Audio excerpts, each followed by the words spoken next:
When I first decided that it was a good idea to spend some time over the Christmas holiday away from my family just to make a damn YouTube video for you chumps, I thought what better than to make a video on the PGG Game Awards 2019. But then I remembered I spent far too much time making YouTube videos and not enough time playing games this year, so I, as usual, don't really know what I'm talking about.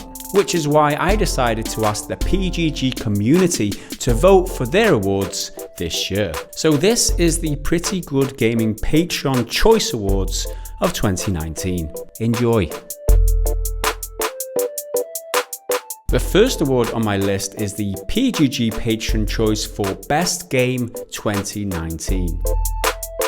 Better than your average Fallout game, it's the action RPG from Obsidian Entertainment. It's The Outer Worlds. Obsidian, the makers of the best Fallout game to date, Fallout New Vegas, decided they wanted to make another Fallout game. Except they don't own the Fallout franchise, so they had to go and make their own Fallout IP. And what they came up with was exactly what fans of the game have been crying out for ever since Bethesda shat out their latest Fallout monstrosity, Fallout 76. And it wasn't just the huge single-player Fallout-shaped hole in the market that led to the success and popularity of The Outer Worlds. It is the style and sense of humor with which the game is delivered.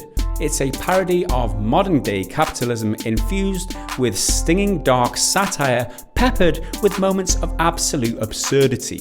It's all of this which makes The Outer Worlds a unique blend of outrageously good. All done with player choice and solid RPG mechanics at its core, and not this bullshit air quotes RPG elements that the likes of Ubisoft like to say, just so that they can pretend their latest generic bland game is more interesting than their last one. The Outer Worlds shipped in a complete package with no additional purchases necessary, a whole price for a whole game, like it should be. And for these reasons, The Outer Worlds is the PGG Patreon choice for Best Game 2019. Next up is the PGG Patreon choice for Best Developer 2019. And the winner is, yes, it's everyone's favourite developer right now, CD Projekt Red. Honestly, if they'd released a shit in a bag this year, they would have done it in a better way than most other companies release their games. But this year they didn't just poop in a bag, they actually released The Switcher. That is, The Witcher on the Switch. And they did it with some style. The complete edition of the game came with both of the game's huge expansions, Hearts of Stone and Blood and Wine, plus 16 additional DLC, no additional payments required. In addition to this, CDPR saw fit to include a lovely thank you note inside the box, as well as a Witcher Universe compendium booklet, a physical map of the game world, and stickers. It's the type of service you would have taken for granted a decade or so ago before the games industry got greedy. But here we are saying goodbye to 2019 and CDPR are still meeting those historical standards, showing the entire industry that consumer goodwill is worth more to them than recurrent consumer spending. And for that, they do deserve to be awarded the prestigious PGG Patreon Choice for Best Developer 2019. The next award is the PGG Patreon Choice for the Best Indie Game 2019, and the winner is The Outer Wilds, which narrowly pipped Entitled Goose Game and Disco Elysium to the title. The Outer Wilds, not to be confused with the similarly titled The Outer Worlds, is a game where your aim is to try and solve the mystery, among other things, of why the sun goes and explodes every 22 minutes. Each time you die in the game, which could be because you ran out of oxygen, ran out of health, or got exploded by the sun, you restart the 22 minutes all over again on a time loop.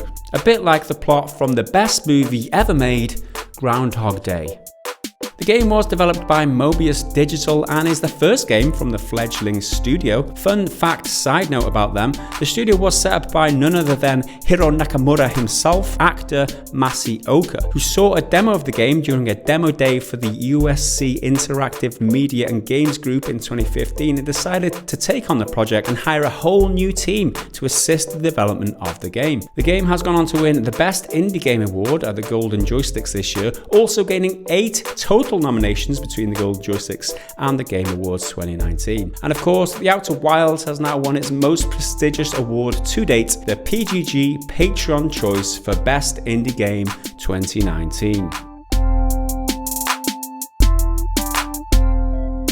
What PGG award ceremony would be complete without awarding the shitfests? And first up on the shitfest list is the PGG Patron Choice for Worst Game 2019, and this one was so close that I had to rewrite the script last minute because the winner changed overnight. So in reverse order, the third place winner, or loser you could say, was Ghost Recon Breakpoint for the shady monetization and just generic gameplay. The second place winner / loser was very narrowly taken by EA's shitshow Anthem. But the winner of the PGG Patron Choice for Worst Game 2019 is WWE 2K20. This is a game which reached a momentous 42 on Metacritic. Reviewers and players alike criticised the physics, graphics, targeting, controls, glitches, load times, crashes, broken multiplayer, missing game modes, among other things. The game was hilariously broken and led to a #FixWWE2K20 Twitter trend, which saw over 12,000 people tweeting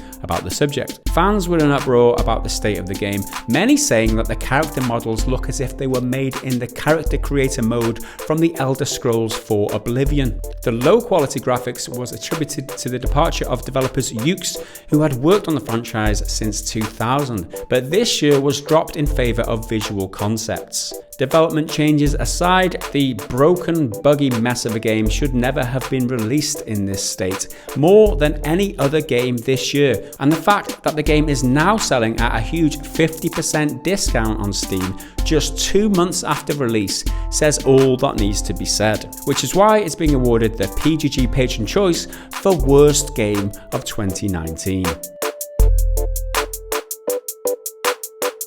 Next up is the PGG Patron Choice Award for Worst Developer 2019, and this one goes to Bethesda for showing us exactly how incompetent they are supporting the ongoing shit show, which is Fallout 76. Of course, this is the year they backtracked on the promise of cosmetic-only microtransactions, opting instead to give gameplay advantages to players who pay a premium price. Now, I could talk at length about how shitty they've been with monetization in Fallout 76, but I won't.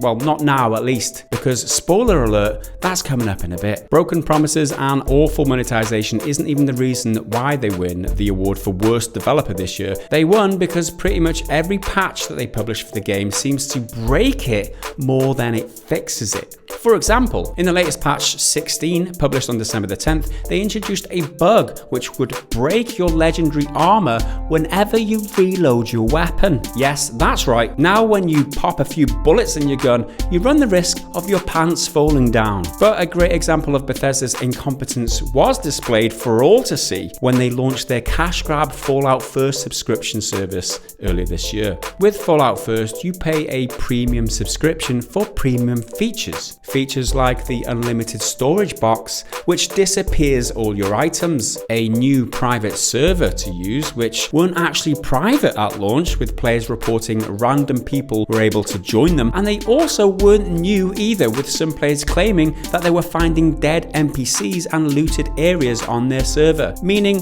they had paid for an unprivate, recycled public server. Nice going, Bethesda.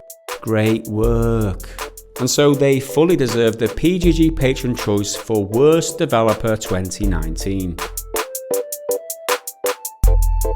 Next up, the PGG Patron Choice for Best Scam 2019, and that goes to, well, you guessed it, Fallout First subscription. In an industry rife with companies taking money for stuff that just doesn't match the description, isn't finished, or is just flat out broken, Bethesda really outdid themselves this time with a Fallout First subscription. The subscription costs $12.99 per month, or you can make a huge saving by paying annually for the modest sum of just $99. For that price, you get a new private server that isn't new or private, which you can't moderate, so you can't kick or ban people from it, which only 8 people at a time can play on it, whereas regular servers can house 24 players at a time. It's a server which you can't change the rule set on and only stays active so long as you're playing. Otherwise, it shuts down, just so all your mates can't play on it. And you're paying more money for Fallout 1 subscription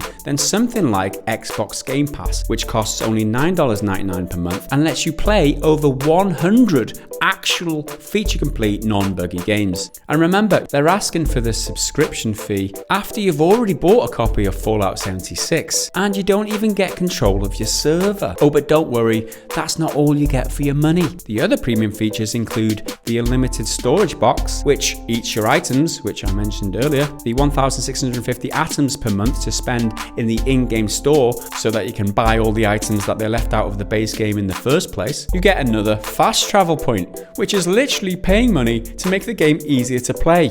But more of that in a bit. You also get a bunch of icons and emotes and a Fallout New Vegas Ranger outfit. So now it's definitely worth it, right? Nope. Which is why Fallout First is a scam targeted at exploiting the Fallout franchise's biggest fans, who are for some reason still playing Fallout 76 and being milked of their disposable cash. Bethesda are taking advantage of people by offering the worst value subscription service I've ever seen, simply because there are people out there who are willing to pay for it. Integrity, value for money, and historical reputation cast aside, money talks. Right, Bethesda? And this is why Bethesda wholly deserve the PGG Patron Choice Award for Best Scam 2019. Next up is the PGG Patron Choice Award for Worst Monetisation 2019. And this one, well, surprise, surprise, also goes to Fallout 76. But let's put all the bugs, poor performance and shady subscription aside for a moment. This game also suffers from a case of cash grab monetization. Cash grab monetization is defined by the Gareth Evans Dictionary of Bullshit Practices in Games as the practice of offering gameplay advantages to people who pay money for it. And it's utterly disgusting. Pete Hines, the head of marketing and PR at Bethesda, promised before Fallout 76 launched that they would stay on the right side of monetization, whatever the hell that means, saying that the microtransactions would be cosmetic only. And remember, this was at the time just after the game was announced, when all the loyal Fallout fans were still scratching their heads wondering what the hell an online-only Fallout game would look like. People were skeptical and looking for assurance. And he lied to their faces, just to smooth them over, just to get them to buy into the game, just to get them into the economy so that he could go back on his word later down the line and sell them those good pay-to-win microtransactions. And when they finally introduced gameplay-altering microtransactions this year in the form of repair kits, scrapbot, and refrigerators, they allowed you to pay money in order to repair weapons instantly, keep your food fresher for longer, and earn scrap quicker, thus reducing that annoying player requirement to actually play the game as it was designed. Now, Bethesda spent whole minutes planning the design of their game. They determined the weapon deterioration rate, they determined the scrap drop rate, and they determined the food spoilage rate. They created all of those problems for the player so that they could later down the line monetize the solutions. This is what gameplay development is for Bethesda in Fallout 76. Make the player have issues that he can solve with his wallet. Bethesda, we've bought the game. Give us all of the game. Stop nickel and diming us by chiseling off functional content for the people who are stupid enough to hate money.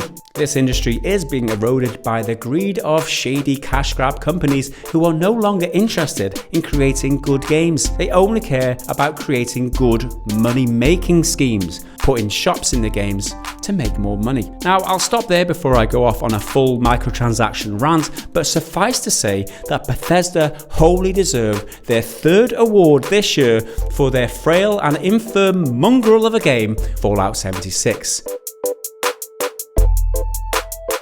So that rounds up all of our awards for this year. If you enjoyed our particular flavour of honesty, feel free to subscribe and hit the bell for notifications. If you agreed or disagreed with any of our awards this year, please let us know down in the comments, and I'll make sure that I pass on the message to the PGG Discord, but let's be honest, they probably don't give a shit. If you want to join in with the festivities and join the PGG patrons on our Discord channel, head over to www.patreon.com/prettygoodgaming. That's it for now, we'll see you next time. Until then, bye for now.